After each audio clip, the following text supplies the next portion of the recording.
What is up, you guys? We're back with another UFC card breakdown, and we are breaking down UFC Tampa this week. We are just going to be doing a main card breakdown on this one, and then at the end, I'll talk about a couple of fun fights on the prelims as well to look out for. So, kicking off this main card, we have a six-fight main card this week. Last card of the year. It's a fight night in Tampa. So, should be a better card than like the Apex cards. They actually kind of stack these cards a little bit because they have fans that they have to sell tickets to. So, gotta always enjoy that. But to kick it off, we have Navajo Sterling versus Tuco Tokos, and I probably just butchered his name on that. But Navajo is a pretty massive favorite in this. He's making his UFC debut coming off a Contender Series knockout in the second round. That was his one and only performance on Dana White's Contender Series. He earned his contract. He's fighting out of City Kickboxing with like Izzy and Olberg, so he's probably getting really good looks in sparring and in training from people like that, fellow strikers. He hasn't quite been battle tested in MMA. This is only his sixth fight, I do believe. I think he's 5-0 in MMA. In his first fight in the actual UFC, he had that one on Contender Series. But as for Tuco, he had his UFC debut his last fight and he lost. And then I was looking back at a couple of his older fights and he does really well not on the big stages. He all of his losses are either on like the road to the UFC. He had a loss a couple of years ago, or his UFC debut, or he also had two fights in Bellator. So his four losses on his record are all once he kind of stepped up to the big stage. In the lower promotions, he seems to do really well.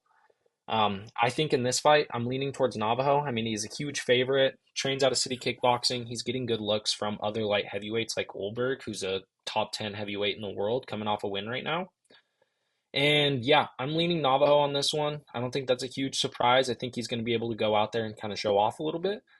But also, he hasn't been battle tested in MMA, so there is always that chance that he gets battle tested in this one and he isn't quite ready for those deep waters. But we will see. I'm going to lean Navajo on this one in his UFC debut, coming off the Contender Series knockout. I think he's live for another finish in this one. So I think this one should be a pretty good fight to kick off the main card this weekend. And then as for the next fight, this is a fun matchup at bantamweight. We have Yanez and Marcos. Yanez was on a little bit of a skid against Martinez and Rob Font, getting finished in both of those fights. He got knocked out by Rob Font, and then if I remember correctly, Martinez stopped him with leg kicks. And then as for Marcos, he's undefeated, but he hasn't quite fought the level of fighters like a Martinez or a Font that Yanez has in the UFC. They do have one common opponent, and it was against Davy Grant, I do believe, and they both won questionable decisions that could have went the other way. Um, but for me in this, I'm just going to lean towards Yanez just because he does have good hand speed. I think he's going to have an advantage in just like fundamental boxing and hand speed. And I think he's fought more competition in the UFC like a Martinez and a Font, like I said. And I think that plays a part in your career, being in those fights. Even though he got finished in both of those fights, he fought that level of fighter to kind of see where he needs to improve and where he needs to be at. I think those are good learning fights for him. And after those two fights, he did come back and get a finish. So I'm going to go with Yanez on this one. He is the dog, but I'm going to go with Yanez against Marcos on this one. Like I said, I think he's just got the hand speed as well as just the quality of fighters that he's already faced. I think Marcos is kind of taking a step up fighting someone like Yanez. Not saying that Yanez is like a top five bantamweight in the world right now, but he has fought, say, a Rob Font who's stuck around the top 10 of bantamweight for a really long time. And so I'm going to lean Yanez on this one. He is the dog, but I am going to lean Yanez here over Marcos.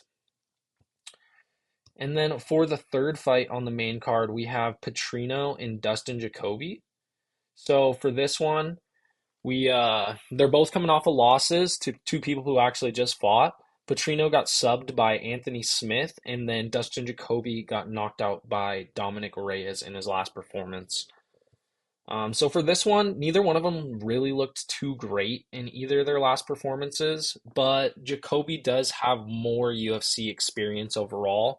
He's fought people like Azamat Murzakanov, Kennedy Nzechukwu, who we just saw move up to heavyweight. He's got back-to-back wins there. He arguably beat someone like a Khalil Roundtree about 2 years ago, and Roundtree just challenged for the title against Pereira, and he looked really good. And then he's also fought Dominic Reyes, which we just talked about, and he got knocked out and lost. As for Petrino, it was really his first big step up in competition with someone like a Lionheart to that top 15 of the light heavyweight division.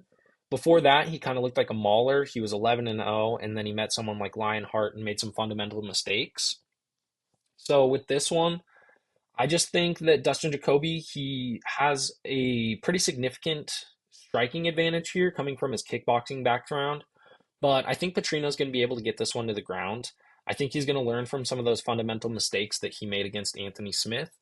And then as well, Jacoby doesn't present a huge problem on the ground for him with only one submission win in his career. In, let's see, he's got 29 fights. So one submission win in 29 fights. It's not a huge threat to Petrino, who does have pretty good grappling. And I think he's going to be able to take advantage of that here. And I think he's going to be able to take Jacoby down and control him. And I think that Petrino's going to be able to squeeze this one out.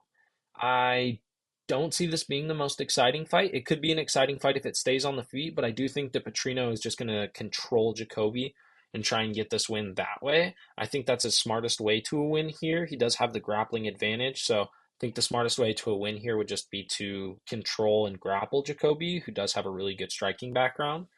So I'm going to lean Petrino on this one. It could go Jacoby's way for sure, but Petrino's the pretty big favorite here. If it stays on the feet, I think Jacoby takes this one, but I think that Petrino's going to be able to get it to the ground. And if he doesn't finish the fight, I think he's going to be able to win it on control. So yeah, that's kind of it for that one. Leaning Petrino on that one. And then the next fight here, we got a pretty fun fight here at flyweight. Kopp and Bruno Silva. Kopp's coming off that loss to Makayev, and he hasn't been extremely active. He fights about once or twice a year. He's not the most active guy in the UFC. And then as for Silva, he's on a 4-fight finishing streak, and he's looked pretty nasty in those last couple of fights. He's had some nasty knockouts, and he had a sub. He's got 3 knockouts and 1 sub in his last 4. But during his last fight, he was losing to Durden pretty convincingly. He was losing to Durden before he landed an uppercut and finished him. And granted, it was a pretty nasty uppercut. I think that Manel Kopp is just too skilled overall. I think that he just has a skill advantage just in general. I think he's a little bit more, or I think he has a better striking advantage here, as well as he has fought tougher competition. And I'll continue to bring this up. I do think that that matters quite a bit, is the competition that you fought gives you an idea of where you're at and where you need to improve. And someone with like Manel Kopp, he's fought, Makayev was his last fight, and it was a close fight. And Makayev was everyone's consensus next champ at flyweight before he was cut with the antics that he has. But Kopp put up a good fight against Makayev, and he lost, but it was a decision, and it wasn't like a wow, Makayev just went out there and dominated Kopp for 3 rounds decision. Like, it was a competitive fight, and there was a grappling advantage in Makayev's aspect there. And then I think one of Kopp's problems is he kind of beats himself. He's a little bit tentative, and he slows down in fights. I think he could open up a little bit more. It's not like he's gassing out in these fights that he's slowing down in. He's just not outputting enough. And so with this one, I think coming off a loss against Makayev, he's got a little bit of something to prove, and I think he's going to come out there and be a little bit more active. And I just think in general, he's just a little bit more skilled than Bruno Silva is. And so I see Manel Kopp taking this one. I think he's got dynamic striking. I think he's good on the feet. I think he's got not great grappling, but I think he's got decent grappling. And I think he's got an advantage in this one overall. So I'm going to have to go with Manel Kopp on this flyweight bout, coming back from the Makayev loss and then stopping the win streak of Bruno Silva. I think he's going to get the finish or possibly just the win here, but I think he might get a finish on the feet. So I'm pretty excited for this fight. I really like flyweight fights. But yeah, that's about it that I have for this one. So we're going to be moving on to the co-main here. We have Cub Swanson and Billy Q. If I remember correctly, Billy Q was actually cut after his last fight, even though it was a win. I do believe he was cut from the UFC for a bit, and he signed back to the UFC. He didn't fight any time while he was cut, but signed back to the UFC to fight Cub in this co-main here. Billy Q is from the Florida area, so that possibly might have been it. They needed a name to fight someone like a Cub Swanson on the co-main. But honestly, Billy Q, he is tough, but overall, I just don't think that he is the greatest fighter. He doesn't have any like jumping off the paper skills, and he's not super athletic. And I think where Cub is he's later in his career for sure, but he still has hand speed and he still has power in the hands. And I think that it's going to present Billy Q problems. I think he's going to be able to outbox Billy Q on the feet. I don't think Billy Q is going to go out there and just completely out grapple or grapple fuck Cub Swanson. And so in this fight, I'm going to have to lean towards Cub Swanson. I don't have a huge breakdown on this one, other than I think Cub Swanson has an advantage on the feet with his speed. And I don't think that Billy Q is the biggest athlete on the roster or the fastest guy on the roster. And I just don't know if he's going to be able to keep up with Cub, even at Cub's advanced age. I think that he still has good hand speed and good power. And so I'm going to have to lean Cub in this one. Even being, I guess it's an underdog, but it's a pick 'em underdog. But I'm going to have to lean Cub in this one. Should be a pretty fun co-main though.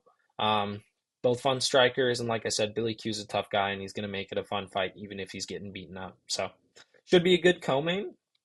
And then as for the main event, this is a great main event to end the year. We got Buckley versus Colby. And for this one, Colby's last fight was against Leon. He broke his foot and he just really didn't look like his old self. He didn't push the pace like he normally does, and his grappling was neutralized. Granted, he did say he broke his foot in the first round of that fight, and then he has also came out this week and said that he had altitude sickness. And so for Colby, I'm pretty curious to see how he looks. It's been about 2.5 years since he's won a fight, and it was against Masvidal. And Masvidal was, he was getting pushed past his prime, and Masvidal's a good matchup for Colby. He's a pure striker with lacking grappling, where I don't think Buckley lacks as much as Masvidal does in the grappling department. And then before that, he lost to Usman, and then 4 years ago, he won against Woodley. So in the last 4 years, he's got 2 wins. And Woodley was past his prime, and I believe that Masvidal was as well. And I honestly think that even though he dominated the Jorge fight, Jorge was able to wobble him. That was his one moment of the fight. Jorge did wobble him. And I think that Buckley in this fight, since moving down to welterweight, he's going to present a lot of problems for Colby. I think Buckley's got underrated grappling, like I said. I think he's got underrated offensive and defensive grappling. I think he's going to kind of be able to neutralize Colby's grappling in this. And then also, since moving down to welterweight, he's 5-0, and he's been super active. Since 2020, which is when he joined the UFC, he's got 15 or 16 fights.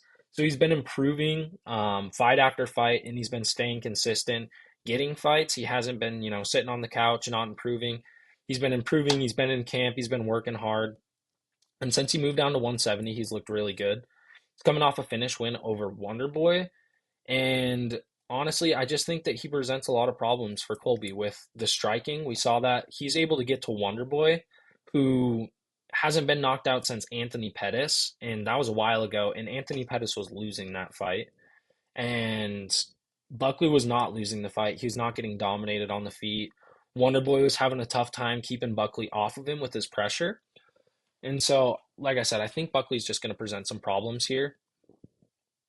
The main thing for me on this one is my only question is Buckley's cardio. So we know he has 3 round cardio, but we haven't seen him in a 5 round main event yet. And so knowing that he has 3 round cardio, you would hope that he has 5 round cardio, but it is just a totally different beast. Those championship rounds are quite a bit different. And we've definitely seen that in previous fights with other fighters, not saying with Buckley, but just with other fighters in general, moving up to 5 rounds, starting to slow down in the fourth and the fifth quite a bit compared to how they usually finish strong in the third. But honestly, I don't think that's going to matter. I think Buckley's going to get the finish here. I think he's going to get a round 2 or 3 finish. I just think that he's going to be able to neutralize Covington's grappling, and he's got a reach advantage in this fight. I think that his dynamic striking is going to present a lot of problems for Colby, and I think that he's going to get a finish on the feet. And so for this one, I'm going to have to go towards Joaquin, and then that'll put him on a short, he'll be a top contender after this fight if he wins, to maybe fight for the belt if he does it in convincing fashion, maybe hop over Shavkat after that last performance, or to fight someone like a JDM or like an Usman or a Leon, someone in that caliber where it's like, okay, this is a number one contendership fight. And so, yeah, I think this is going to be kind of a coming out party in the welterweight division for Buckley. I know he's on a 5 fight win streak and he just knocked out Wonderboy, but Colby's a big name, big mouth in the division, and he's been top 5 in the welterweight division for the last 6, 7 years. And so I think this is going to be a coming out party for Buckley, and I think he's going to get the finish over Colby. But yeah, that's it for the main card. So we'll pop down to the prelims real quick. There's a couple of fights on the prelims that I think are going to be some fun fights. Honestly, these three fights in a row right here, we have Sean Woodson and Padilla. It's a featherweight matchup, 6'2" and 6'1" featherweight, so really tall featherweights. Both have good striking. I think this is just going to be a fun matchup overall. Should be a good fight. Another one, Joel Alvarez, 21 fights in MMA and 21 wins in MMA, sorry, and 21 finishes in those wins. So 100% finish rate. He's not undefeated or anything, but big favorite here, 100% finish rate. He's in fun fights. I think this is going to be a fun fight to watch as well. And then I think Michael Johnson's pretty live for a knockout here. Still got the hand speed and the power, and we've seen Ottoman struggle with some hand speed before. And so I would be watching this fight for sure. I think Michael Johnson's pretty live for a finish in this one. But yeah, that's it for UFC Tampa, last card of the year. So hopefully we get a couple banger fights. Other than that, thank you guys for tuning in. You have a great one and happy holidays.